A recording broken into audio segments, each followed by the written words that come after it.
make a move and the bunny gets it. I said, put the bunny back in the box. Why couldn't you put the bunny back in the box?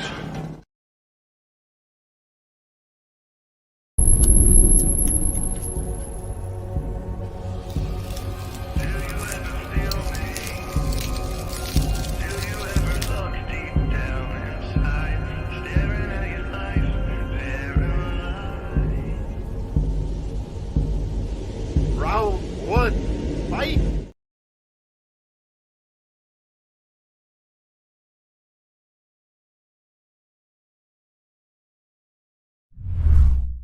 Psychically, I'm very well endowed.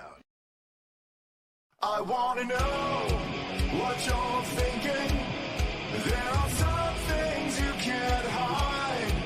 I wanna know what you're feeling. Tell me what's on your mind.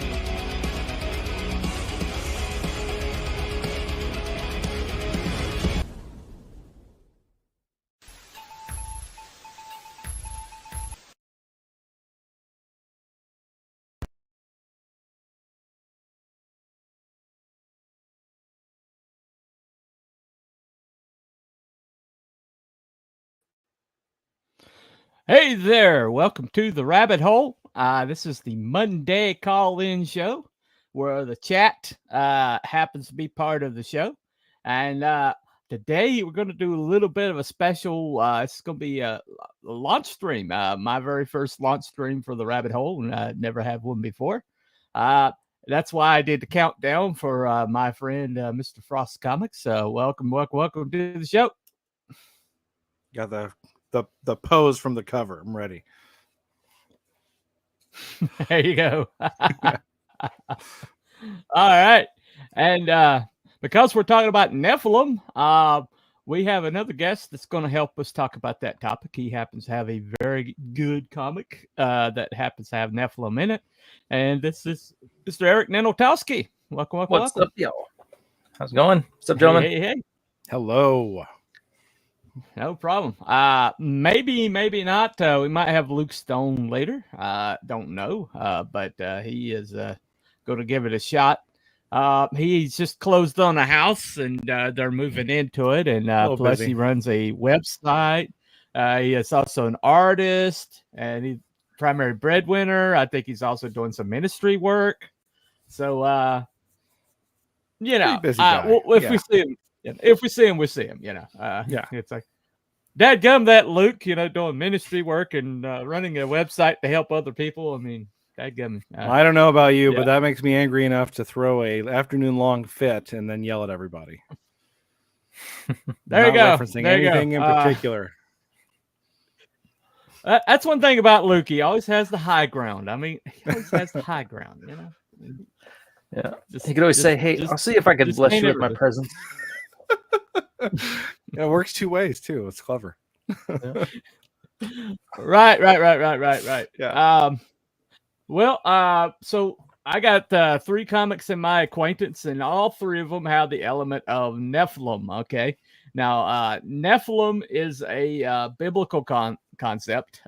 It's a part. It's in Genesis, the called pre-diluvian, otherwise before the flood. During that time after Babel, I think it was, where mankind was kind of in flux. The angels checked out the daughters of men and said, "Hey, hello," and well, there's some intermingling going on. We know for that definitely there was some like giants that were produced from that, but it's kind of insinuated that maybe there were people with powers that came out of that. Luke speculated that they were like the ancient gods of the Greek, and all these pantheons are basically superpowered individuals, and so that was part of his. Now, Eric, I believe in your comic, the Nephilim are kind of like two strains of humanity. That you have like the bad guys and the good guys, but they're like two strains, parallel strains of humanity. Correct?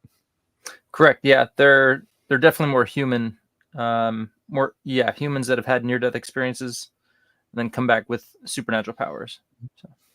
Nice. Right. And it's people with Nephilim blood in them, right?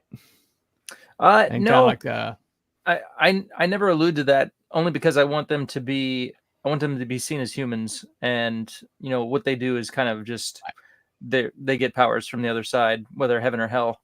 But yeah, so I there are demons in the book. There's angels, but Nephilim necessarily no, but I'm sure it's something I could play with down the road. But as of yet, there's no Nephilim. Okay. Mm-hmm. But lots of other supernatural stuff. Well, human angel demon hybrids, though, were kind of, I guess you could kind of like call those similar, very similar. Yeah. No, we're gonna squint and call them Nephilim. So there you go. Anyway, but close enough for horseshoes and hand grenades. Yeah, sure. There you go. All right. Yeah. But in Jared's world, however, the Nephilim are actually the Nephilim of biblical record, and they're not, and they're basically they've been alive since the angels first mixed with humanity, except they're like it's a secret organization that's been shaping humanity all along, and they're kind of like a new world order kind of organization, shadowy, kind of like something like that. People that stumble upon them meet antagonizes. Yes. Right. Don't know the truth is if you want to survive. Yeah. Right. And so, but basically, yeah. So yours is kind of like they're basically they've been there all along, and they're like living parallel to humanity, and kind of like I guess kind of like the vampire myths, It's actually that is a perfect analogy, because a lot of the inspiration that I take for the idea of it being a secret society is kind of like the same with vampires. Vampires are always portrayed as being tremendously powerful, but there's so few of them that they don't want to be seen because they could be overwhelmed by the sheer number of humans that are, dwarf them. And it's the same thing. Yeah. The Nephilim, at least in my idea of them, yeah, they're really, really powerful, but like they don't want everybody knowing what they're up to. Number one, because it's really illegal and evil, so that wouldn't do them any favors unless they bought out wherever they are. The number two is because it's the same kind of thing. Like they would be overwhelmed eventually. Like there's only so many bombs you can dodge before one of them is going to blow you up if you anger all of humanity. So right. I think that's one of the interesting things. In my world, my powered people are very outnumbered by humanity, and so it kind of balances itself out. All right, 1 second.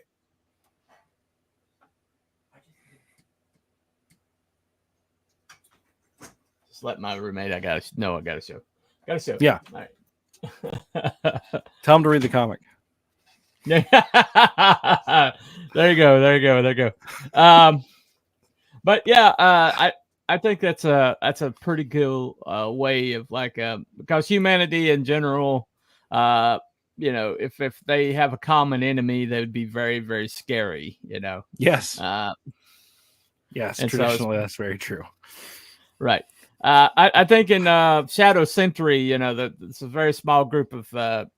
They're pretty much a small group. Like you got the Highborn and the Hellborn, and they're kind of like keeping a balance going on. But they don't necessarily want humanity to know about their presence either. Correct? Yeah. Yep. Definitely. Yeah. And I kind of, in my universe as well, there's like that vampire kind of scenario as well, and it's but again, it was kind of like a way to explain the universe was, look, people have been having near-death experiences, and then, Satan, let's say, has been trying to get the supernatural powers into our world. And so his vehicle of doing that was through humans who are like going to hell and coming back. But like, so it was like all those legends and lores, like vampires, even werewolves and all that stuff. Like it's all explained because humans have been, this has been happening for centuries, and stuff like that. But yeah, but very same, as yours, Jared. They don't want to be known because it's like, they're powerful, but they're kind of, they need more numbers, Yeah, exactly. Yeah. Right. So, yeah. Well, in Luke's world, the hybrids, basically, a demon kind of like reawakens the hybrid gene in people with like just bombarding the world with this energy, and then harvesting the ones that show up with powers, and there's this whole entire like doing horrible experiments and stuff like that. But the bad guys get powers as well as good guys, and some of the good guys get together and decide that they're going to try to protect humanity, and it's like a secret organization or whatever. And the first books in the hybrid series are basically a prequel to the actual story. So we haven't even gotten to the actual story yet. So I'm very fascinated to see where they go with that. I sympathize with that. But yeah, there you go. Mine is very similar. So one of the characters, and Mr. Trash Man. There you go. But what? He had a figure? That's so cool. Yeah, he did. I did not know that until literally right now. That was amazing. Yeah, I think it's one of 20. I got 16. One of 20. Wow, so, that's cool. Yeah. It's one off, and he's like, I'm never doing this again, But evidently, right. But it's a pain in the butt. But yeah, so it's really fascinating, that the whole idea of angels and demons getting mixing with humanity and becoming kind of like living parallel with mankind, or being a part of the whole narrative of mankind. Because we know in the Bible it says that angels and demons are very heavily involved with the day to day. And I think there's a verse about we have entertained angels unawares. It doesn't say, it doesn't only say good angels or bad angels. Right, that's true. Because I'm pretty sure that I've run across some demons in my past. I'm pretty sure.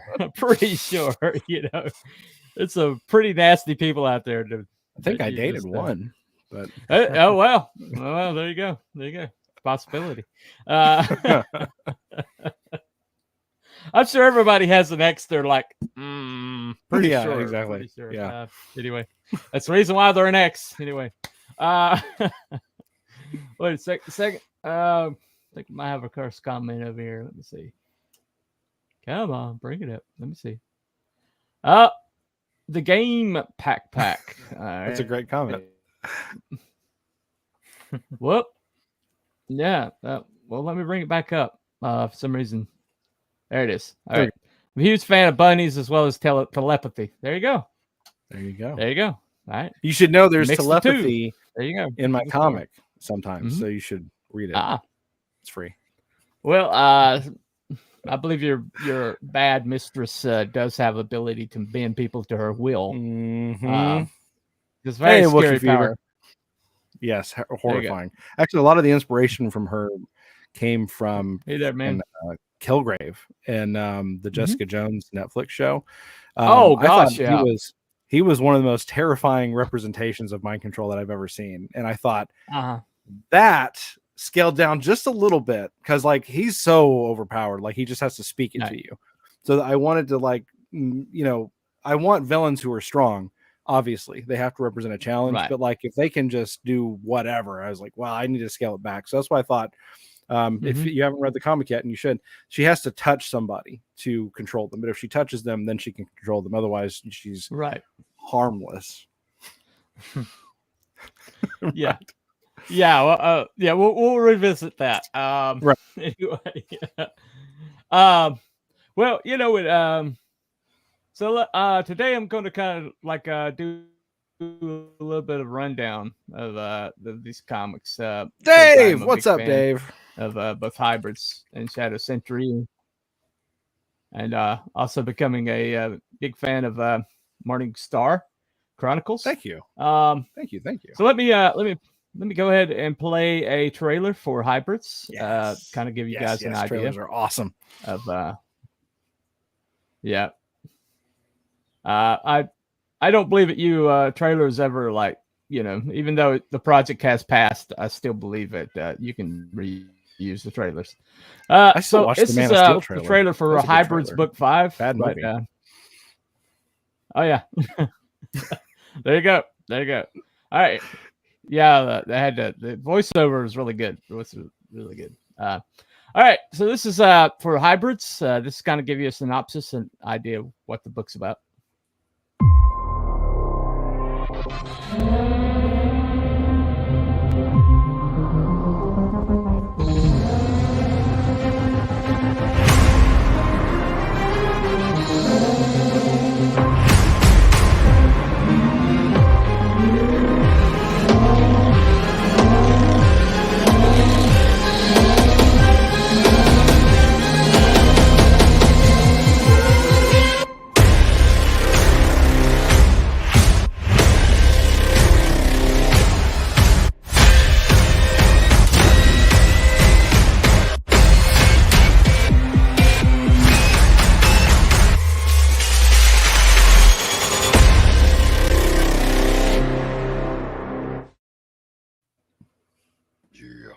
Badass.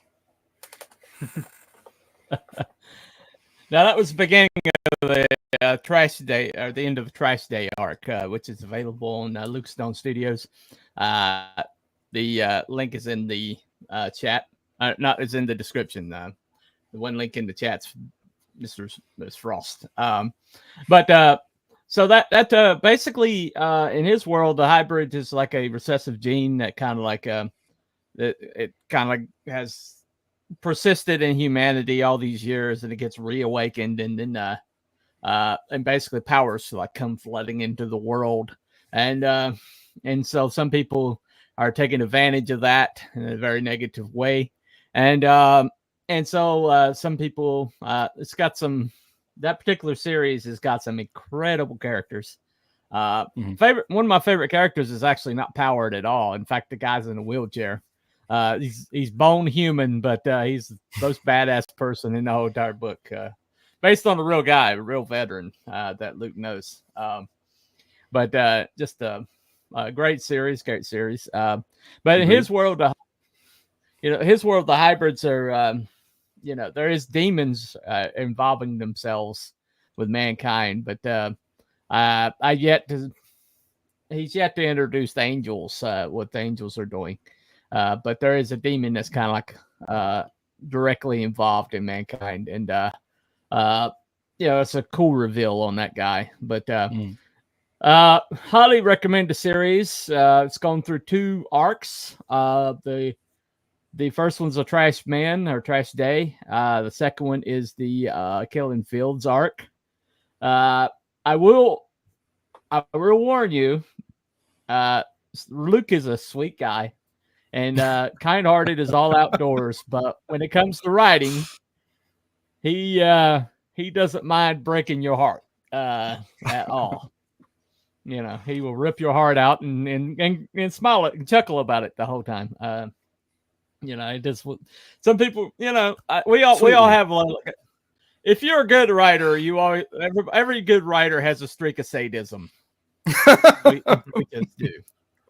I mean, you've got to be capable of putting your poor characters through hell, and also and by proxy the readers themselves, and so it's just part of it. It's true. So and but Mr. Ninotowski has a book, Shadow Sentry. This is a trailer for his. Right, quick. Shadow Sentry. Book 2 is a 50-page graphic novel that picks up right on the heels of Book 1. Jason Augustine, the son of a highborn and hellborn, has been hidden away these past 18 years, but now has resurfaced due to his own brush with death.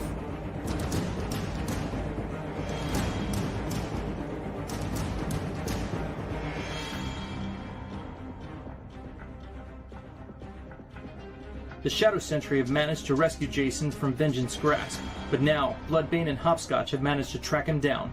Let the battle begin. The Shadow Sentry and Hellborn battle it out in an epic battle you won't want to miss. Action, adventure, horror. Shadow Sentry has it all in this X-Men meets the Matrix superhero team book with a supernatural twist. Back it today, only on Indiegogo.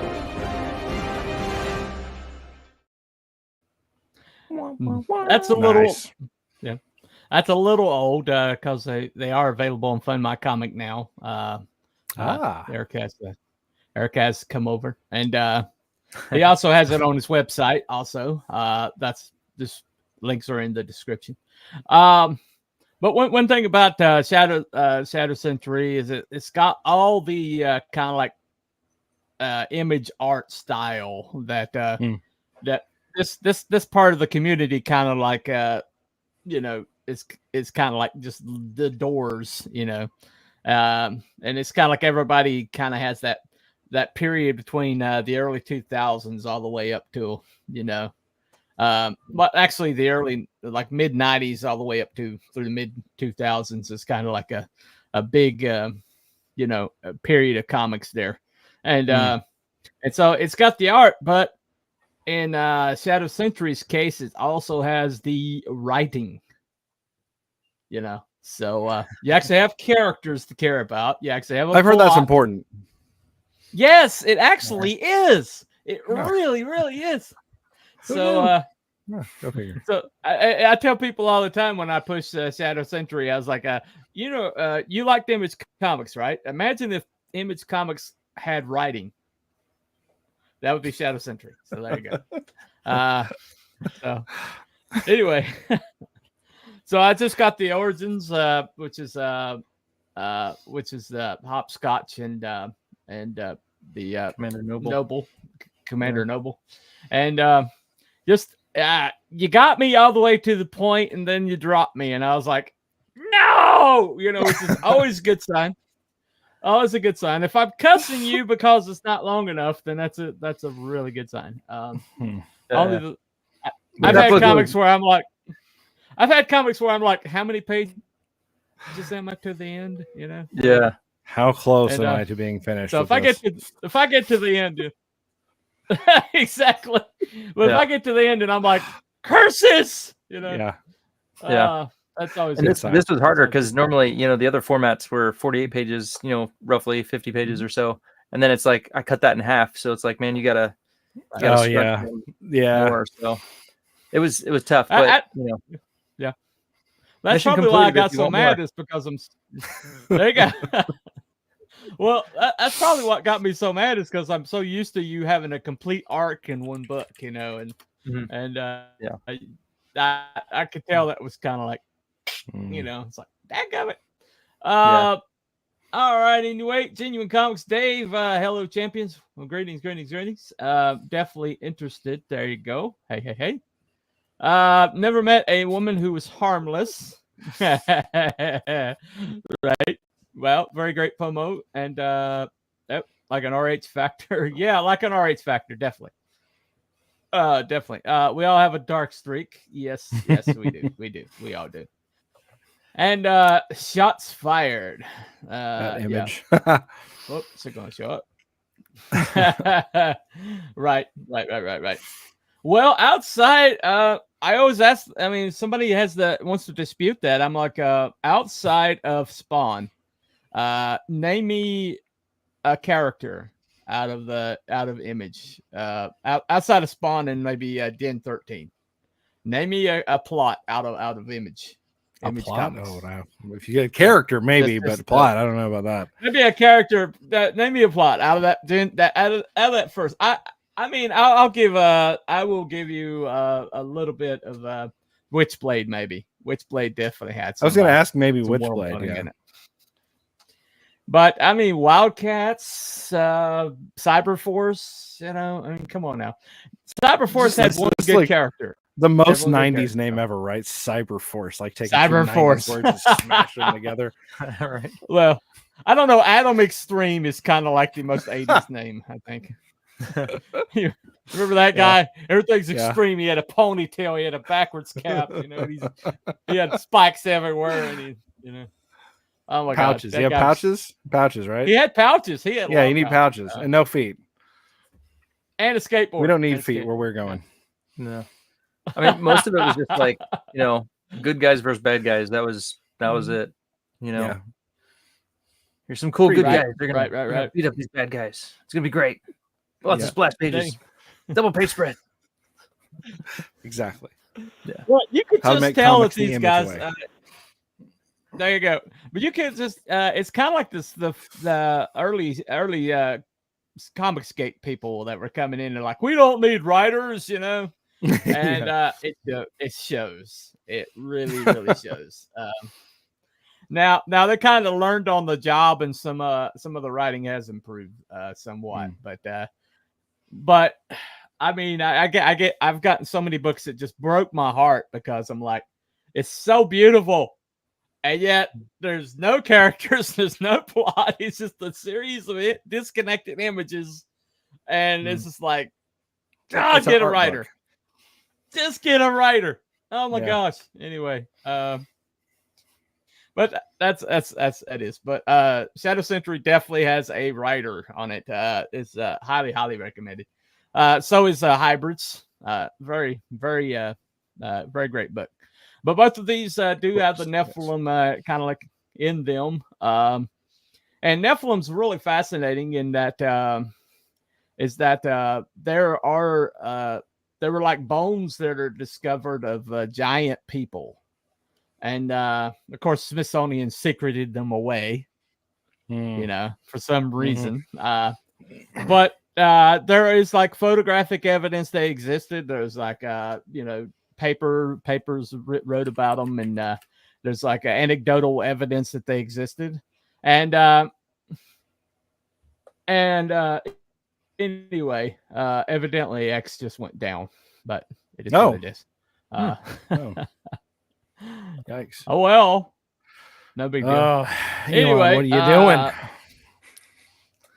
I don't know. New bots he created. They're already at work. They're taking over already. I guess. Yeah. Anyway, all right. I believe it. They're bad, okay, hold on a second. Bondic Bra, need to check out Book of Enoch for your Nephilim fix. Book of Enoch. Yeah. Yes, I know. The Book of Enoch is Apocrypha, and it's actually what I drew a lot of my inspiration for. It's Book of Enoch. Oh, you mean it's not the Bible, but it's really close. It's the only apocryphal book. Time, It's the only apocryphal book that's ever mentioned in the Bible, and it's mentioned in Jude. I had a discussion about this the other day. Yeah, like the Grigori and the which means watchers that watched over the ones that fell for the lust for women, and it's fascinating stuff. Made for great inspirational reading. Yeah, it has. Book of Enoch has a lot of Nephilim in it, so there you go. Very very jejune to our conversation today. Exactly. Sorry for using. Image Defender. Anyway, Max Savage Dragon Shadowhawk. Was it terrible in the beginning? In the beginning, yes, exactly. One thing you understand is that first book that these people put out, they've been like planning for years, but where the real writing comes in is the second or third books, basically. Yeah. Then you're like, okay, when they actually have to continue it or whatever. But Anunnaki created us. Okay. Yeah, I need to check that out. I've never read the Book of Enoch. I know it's mentioned in Jude, but I've never read it. I definitely need to check that out. Anyway, so we're here to kind of like give a soft launch to Mr. Jared's Frost Comics. And this is I have not seen this trailer that he sent me. We're going to take a look right quick. So this is the Morningstar Chronicles. This is the first trailer. Now this book is available for upon sign up to the list. Yes. And I signed up. I got my email. It went straight to my spam folder. Of course. I had to retrieve it out of the spam folder. And then I got my download, and I did look through the PDF today, and I'll give you a review of that shortly. But this is the trailer. Mission control to Vic. Mission control to Vic. Vic, are you ready, man? Yeah. Tell me you can trust me. Don't forget our intel. Something about her is not normal. You can trust me. You love me.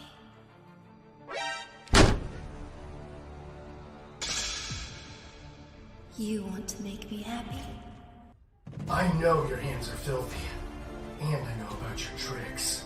The only thing I don't know is what you are. You die for me. But I'll figure that out. Don't disappoint me. Once I haul you out of here.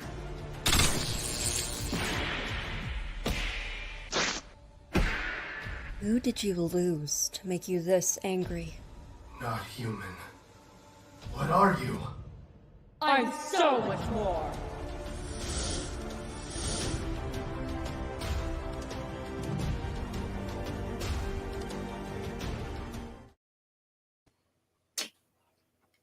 Noise.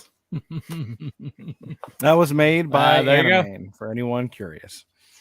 You should hire him. He's great at a lot of stuff. It was made by who? Sorry. Anime Sparkster on Twitter.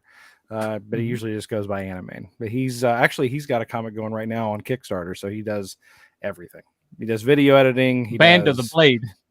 Yeah, Bond of the Blade. Yeah. Exactly. Yep. Yeah. Right. Well, I just want to show this a little bit of the PDF. You do have a little bit of an issue that shows up in your splash page. I think you're aware of it, but Might be. Let's find out. Does have, yeah, but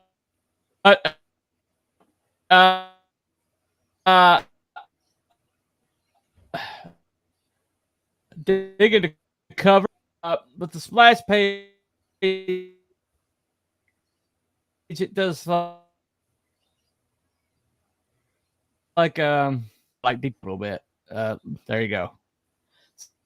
So odd. I didn't have that happen with mine. I've had it. The rest of it's fine, but that. Okay. Your thanks and everything. Love in memory of grandmother, keeping a promise I made to her long ago. What's the promise you made? That I would write a book, and I would dedicate the first one I ever wrote to her. Oh, that's awesome. Yep. Grandmothers are just, they're just awesome. Awesome. She was great. Now, I could do a whole stream. Now, about I'm her, not going to go too far into it because I want people to read this. Yes, thank you. There you go. I've done multiple streams about my grandmother, so I get it. I get it. Yeah. I'm going to compliment you on your storytelling, but I'm just going to do a few panels here, okay? Well, thank you. So you've got this. Kind of.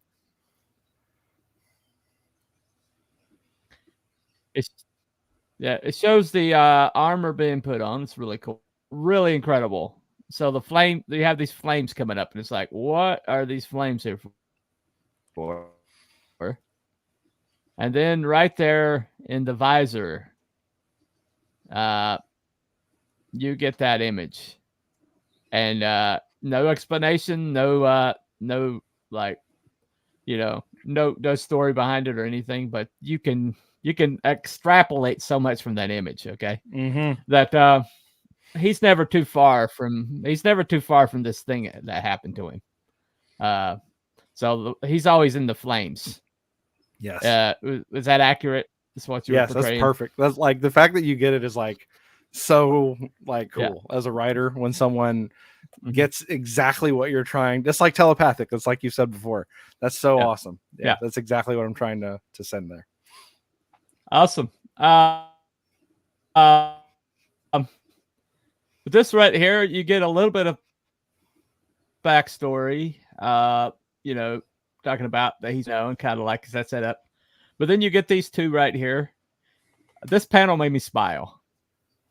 There's just so much in that panel. So much humanity and so much of a relationship, And then you find out that they still have that relationship. And so that's as far as I'm going to go. I just wanted to the storytelling there. And but that's one thing about what we do here, especially as comic creators, because it's a different kind of writing, and it takes a little while for people to understand that there's a whole other, there's words that are being portrayed by the images that don't need to be written in the dialogue. It don't need to be written anywhere else. It's there in the image, right? And I get so much telling, instead of showing in comics these days, that it drives me crazy. I'm like, it's there in the image, right? Why in the world are you putting it in the dialogue, or why in the world are you putting it like a narrative box? It's there in the image, right? And that's one thing that Eric does very, very well, because there's this gut wrenching image when Commander Noble is being told, that his kid is dead and that his wife died, and there he is by himself, and that he's going to be tortured forever, because he's invulnerable, and they're going to have fun torturing him, and so he loses everything in that moment. And then later on in the book, when he finds out that his son is indeed still alive, it's there in it's just great storytelling. It's there right in his face, because this guy's all these years, all these decades, he's been living out off the understanding that he lost everything. And now he's being told that, oh no, you didn't lose everything. This child exists.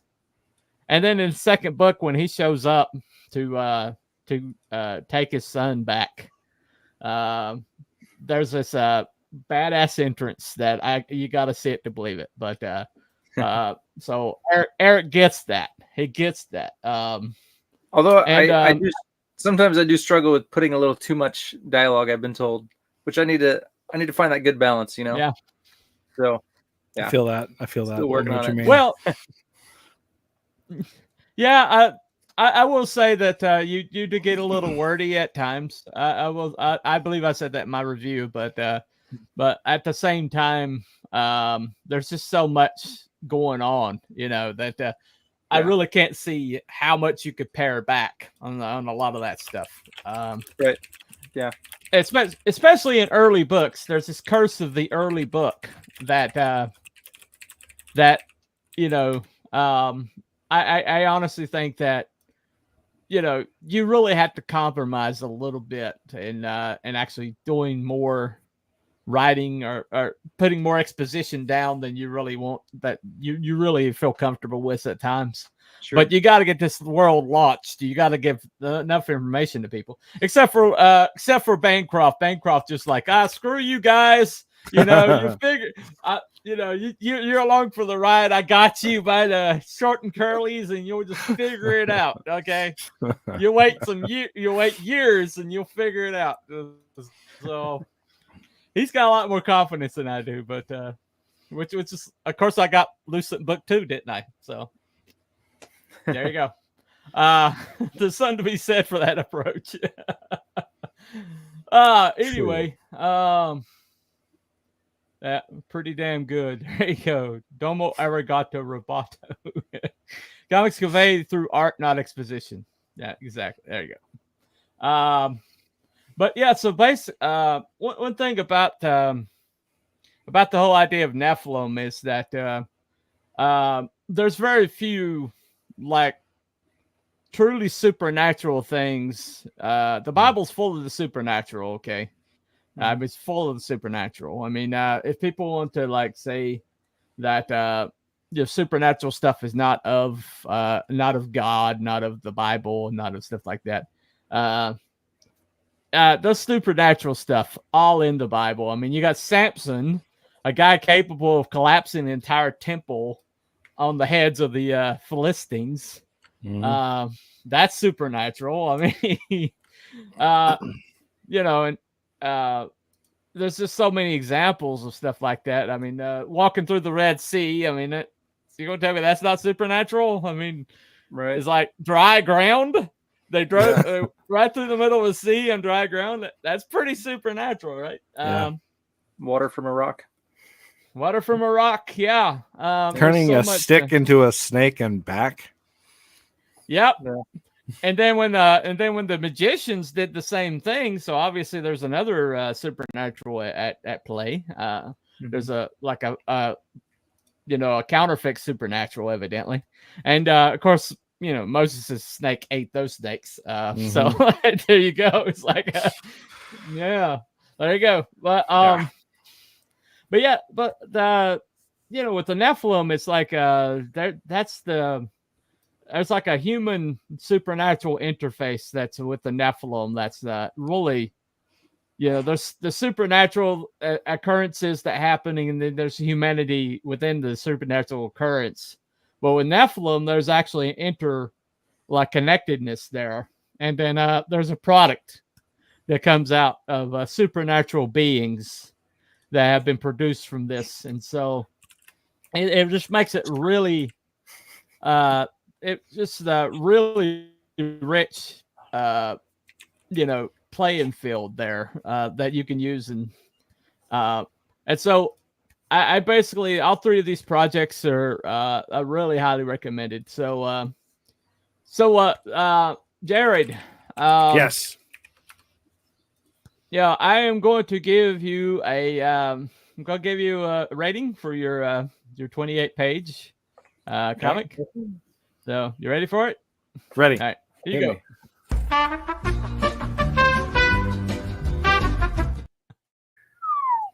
Nice. Thank you, sir. Appreciate that. Okay. One thing I do is I try to take every project on what it's intended to be. Like Cash Grab, my thing. It's basically humor and crassness and stuff like that. But for what it was intended to be, it was 5. I gave it 5 carrots. Okay. If things, I don't like let my own personal feelings getting into something. Yeah. And, I've known you, I saw the script early on, and we had a come to Jesus moment where your earlier script, you kind of like tried to do way too much at one time. And I think other people, and other people gave you those same notes, and you went back, you listened, you parrot back to just one character's journey, and then you went with his perspective, and what the result is such a tighter narrative and such an entry into the world. And I'm really fascinated to see where you go with that. But Thank you. It's just a really I wanted more. I was cussing you. I was cussing you a little bit. So awesome. That's great. I'm delighted to hear that. It's a great compliment. It's a great compliment. Exactly. It's the best compliment you can ask for. I thank you very much. There you go. Right. Yeah. So with this, I definitely want to see where it goes. Now, I believe in there's some other art that you sent me. I didn't choose to show that. I think I'm going to say that let you show that as you go for production images and marketing. Sounds good. Thank you.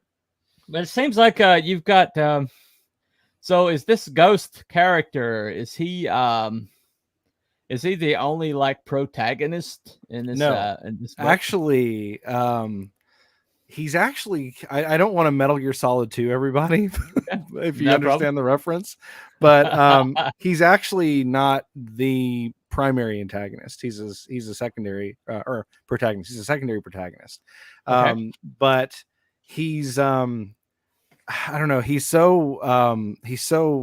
a contrast to the main protagonist. The main protagonist is a girl named Iris, who is actually you'll find out in book 1. This isn't like a spoiler or anything, but she's actually related to Sasuke, and so she's family with Sasuke, and Sasuke hates her because Sasuke is just a bitch and she hates everybody, and so there's tension between them. And eventually, when things go the way they go in book 1, no spoilers there, Iris does eventually end up meeting Ghost, and Ghost is a lens that I want to use to look at a lot of different things. So you can see how he is, you can see that he deals with trauma, all these things. So when he encounters Iris eventually, he doesn't trust her because of what she is. She doesn't understand where this grudge comes from because she doesn't understand that Sasuke was his first glimpse into what this world represents. And you also see there's just so much backstory I want to get into between him, his friend Eugene, and him, because they both went through that hospital panel. Represents so much because of what they both went through to get there, and they both see each other as an idealized version of themselves. When Ghost sees Eugene, or Guru, his call sign, when he sees Guru, he sees somebody who was heroic, and he sees himself as a failure, and that's why he ended up in the hospital.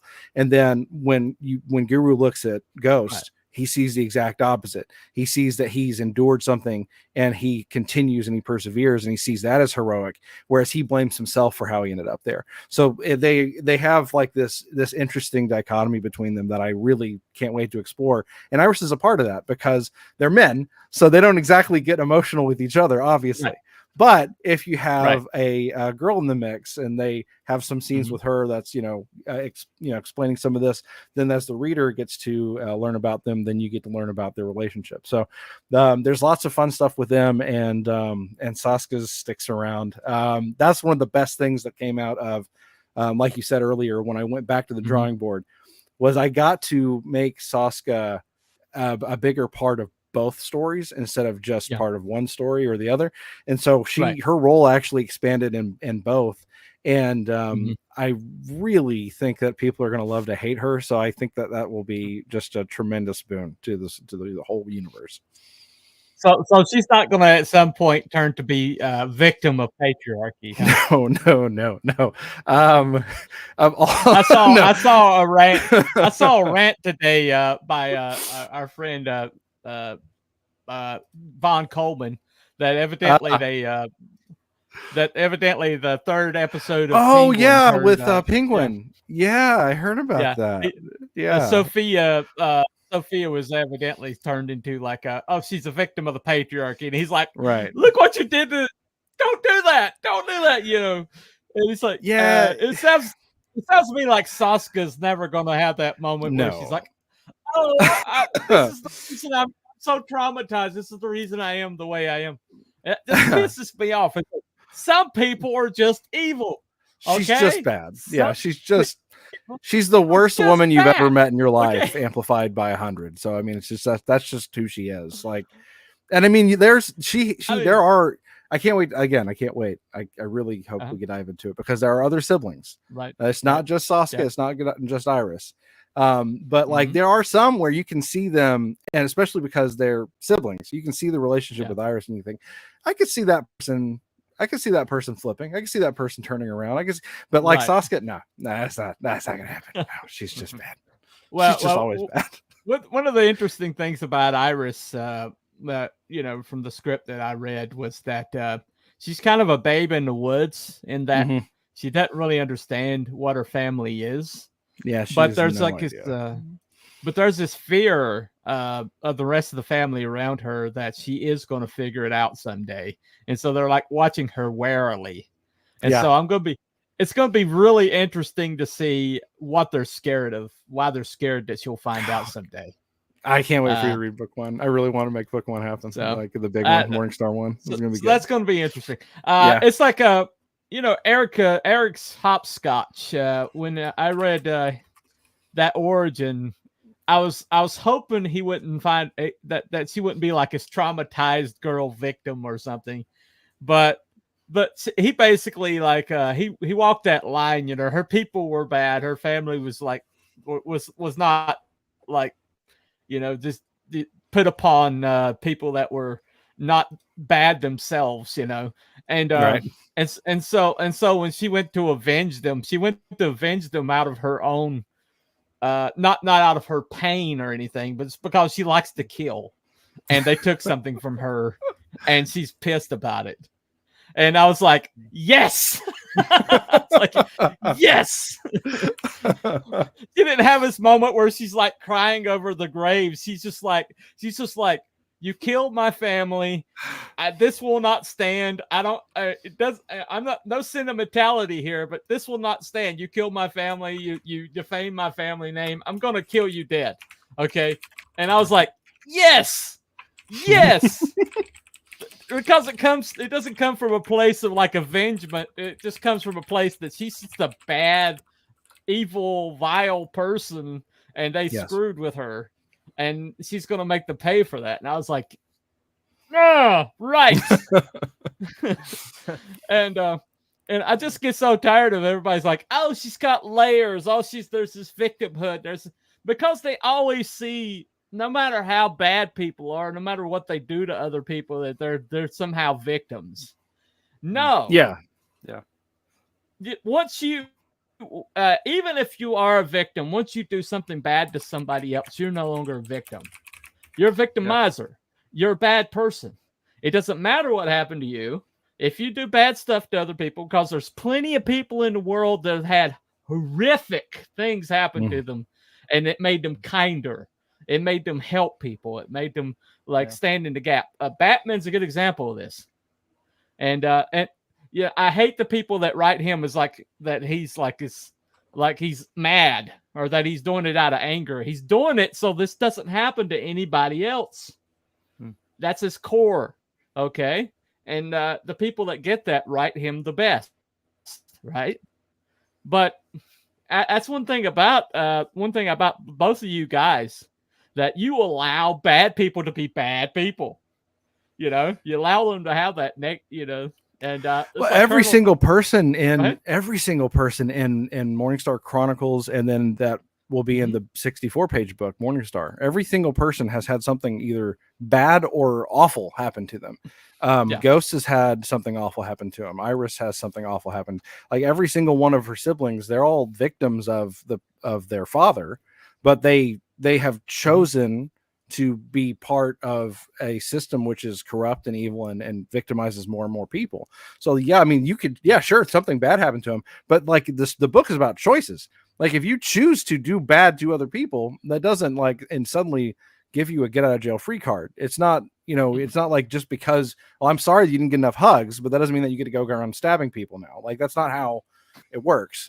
So I'm sorry, Ghost, I'm sorry that you had your loss, but he chooses to do something about it that is justice oriented instead of just lashing out in anger. So like the protagonist and the antagonist in my book are very clearly drawn into two different camps, but the good and the bad. And I don't really muddy it up unless I don't know, maybe eventually I like asking questions about like vigilantism. Sometimes I think how far can somebody go? But I mean, it's still very clear that this person is still doing something that is ultimately justice oriented or righteous, and how far are they going is a different question. Yeah. Well, I think we see. Uh-oh.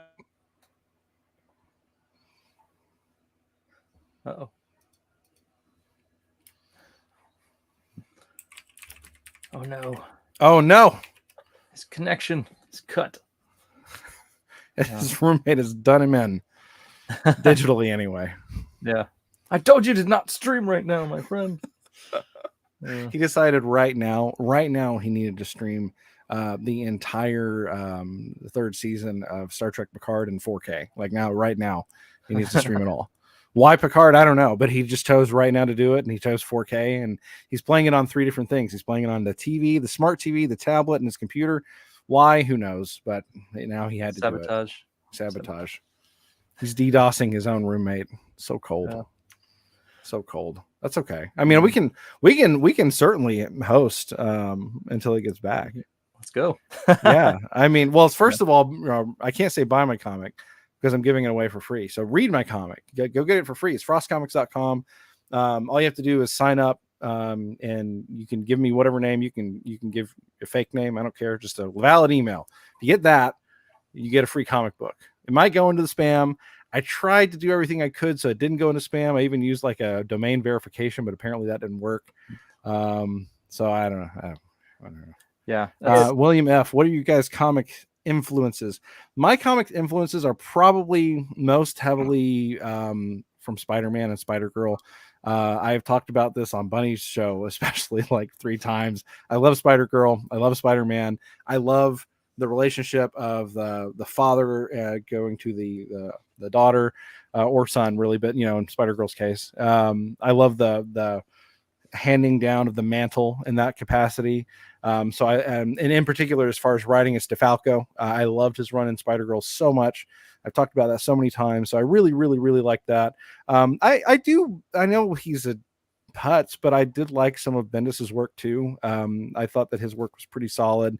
I don't know if I'd say that it influenced me, but I did like his comedy. I liked his sense of humor, and his run for Ultimate Spider-Man was actually really, really entertaining, really funny. And Peter had some really great quips and really great lines in Ultimate Spider-Man, especially when he was paired with like Moon Knight, because Moon Knight was like deadpan serious all the time. Right. And I remember one time he said, "I'm just here for the donuts and the old coffee," and Moon Knight's standing there staring at him like, "There are no donuts." And it's like Spider-Man's like, "Oh my God," like so. Those are probably my influences, Spider-Man oriented for me. What about you, Eric? Mine were definitely like more the X-Men books. Yeah, so Claremont's run on the Uncanny X-Men, stuff like that.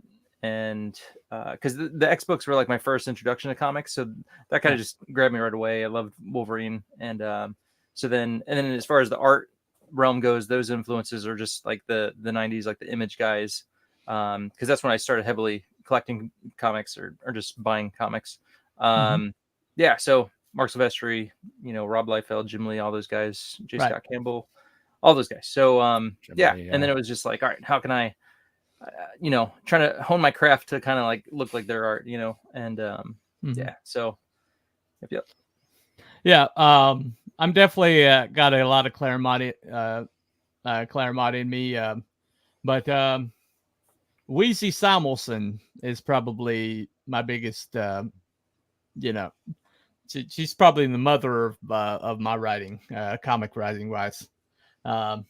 So she just infused everything with such a humanity, and if I can like get it, just a fraction of what she's able to do when she writes, that I would consider myself very lucky. The Marvel's comics is probably the book Marvels probably is the comic that inspired me the most, inspired community service the most. Just the idea of people living in this world where powerful beings exist and things happen, and just what that must be like to see Captain America jump over your head, or giant man walk overhead. And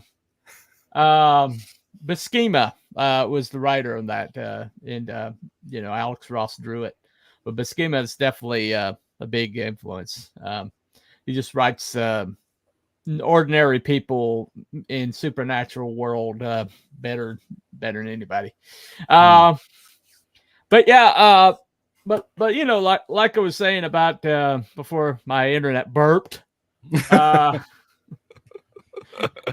It's like we were talking about Captain Marvel, and how Marvel was pushing her and everything, and then in the theaters where I was, when all the women got together for their charge across the battlefield for absolutely no reason.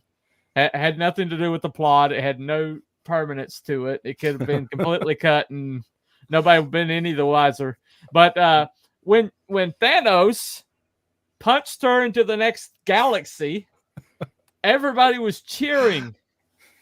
And it's like, maybe you shouldn't make her your tentpole, Marvel. If everybody's cheering her getting like yeeted out of the galaxy, I mean, but I know that wrestling gets referenced a lot in indie comics for some reason, but it felt like that kind of moment where the baby face, like the good guy wrestler, runs out and then he gets hit in the back with a sledgehammer and they wheel him out in a stretcher and everyone's cheering. I feel like you maybe misjudged something. Like maybe you got the wrong person in the wrong role. I don't know. Well, it's like when they were pushing Rocky Maivia early on, and everybody's booing him, you know. Die, Rocky, die. Yeah. Die, Rocky, die. Oh, what a chant. And then it's like they're about to cut him, and he's like, "Let me be me," yeah. Exactly. And let him be him, and then suddenly everybody's cheering him, right? But honestly, yeah, I don't know. I probably wouldn't myself, at least not as far as like the way I define he's considered a god. There's no humanity in him. He's considered a god, an eternal, I think. But basically, what was about her that made people mad is the fact that she wasn't heroic in any way, shape, or form, and she was like entitled. There's an entitlement to her. She is pretty much close to Sasuke than into a hero. Okay. Yeah. And so when she got like punched out, you know, by the bad guy who everybody's supposed to be rooting against, it felt cathartic. She didn't have in that film, she didn't have a save the cat moment, did she? I don't think she did. No, she did not. It was just all like self-centered. I guess she well, even when she was like chasing down the scroll on Earth, it was still like she didn't help anybody. That the scroll was like the scroll was just trying to shoot her. I don't know. It's a very weird film. And Stark Lumen, this is live. To answer your question, we're live.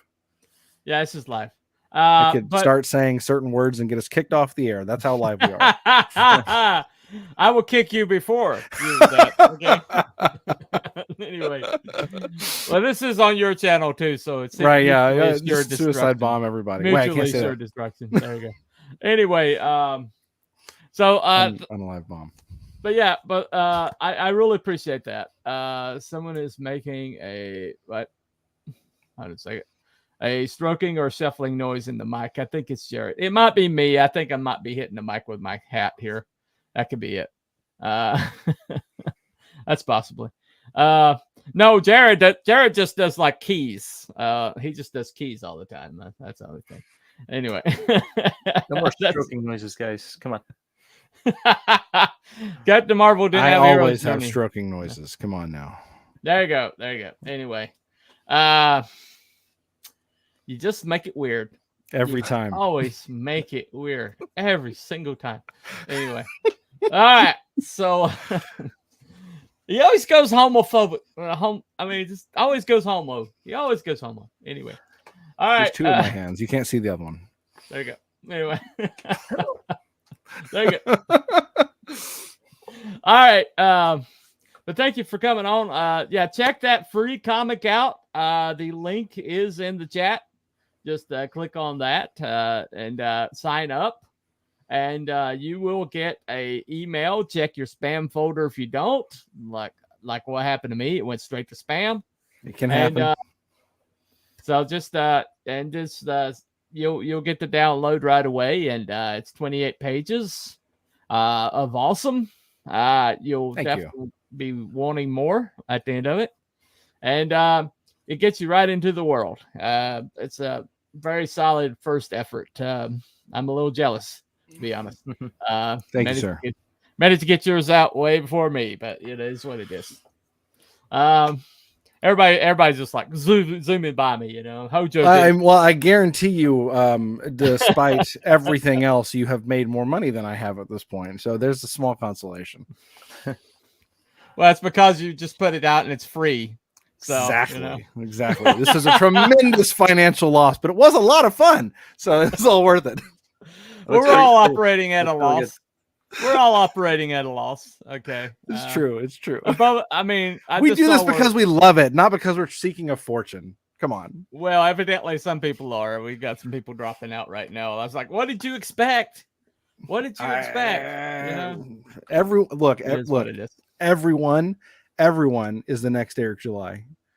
Everyone, you're just one more release away from a $3.7 million campaign. Trust me. And a 12-year YouTube career and yes. and birth on Blaze TV.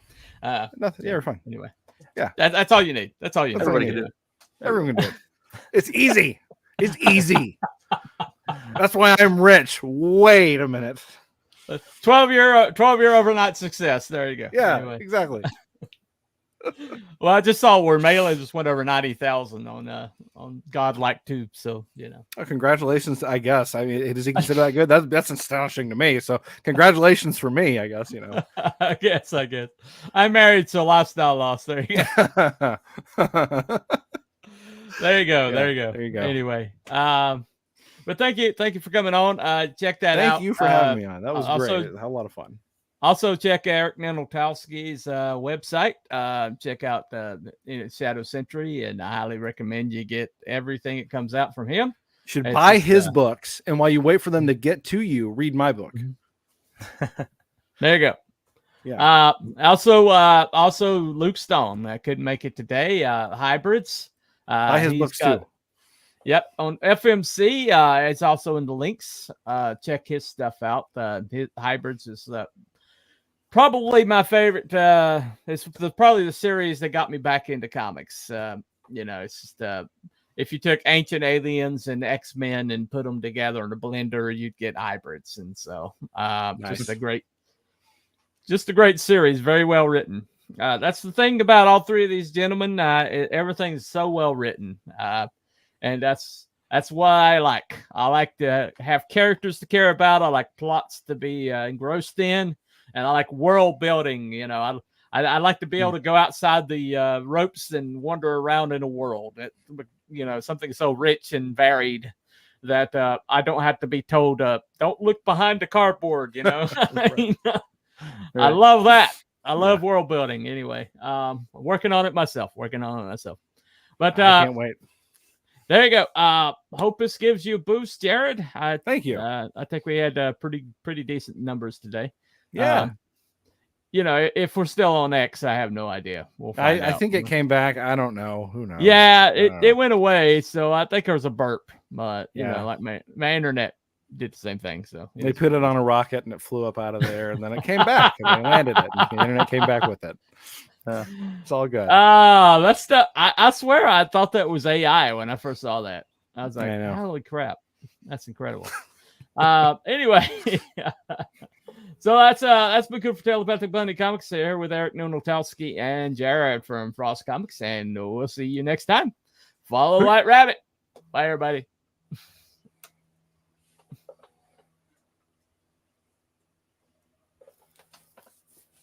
And there.